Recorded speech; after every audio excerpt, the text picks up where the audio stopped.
থেকে সবচেয়ে বেশি প্রধানমন্ত্রী হয়েছে। ভারতের প্রথম প্রধানমন্ত্রী পণ্ডিত জওহরলাল নেহরু হচ্ছেন প্রয়াগরাজ উত্তর প্রদেশে। দ্বিতীয় প্রধানমন্ত্রী লাল বাহাদুর শাস্ত্রী হচ্ছেন আন্দোলন ডিস্ট্রিক্ট উত্তর প্রদেশের। তৃতীয় প্রধানমন্ত্রী ইন্দিরা গান্ধী হচ্ছেন প্রয়াগরাজ উত্তর প্রদেশে। 4 নম্বর প্রধানমন্ত্রী মোরারজি দেসাই হচ্ছেন গুজরাটের। 5 নম্বর প্রধানমন্ত্রী চৌধুরী চরণ সিং হচ্ছেন মেরঠ উত্তর প্রদেশের। 6 নম্বর প্রধানমন্ত্রী রাজীব গান্ধীর জন্ম মুম্বাই হয়েছিল, কিন্তু তিনিও বিলং করেন প্রয়াগরাজ উত্তর প্রদেশ থেকে। 7 নম্বর প্রধানমন্ত্রী ভিপি সিং প্রয়াগরাজে ছিলেন।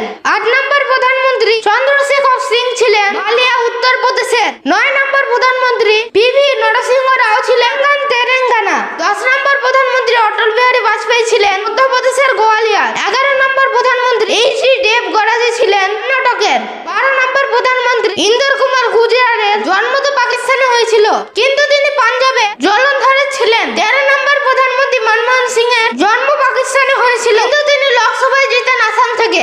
আমাদের কারেন্ট প্রধানমন্ত্রী মোদিজির জন্ম গুজরাটে হয়েছিল, কিন্তু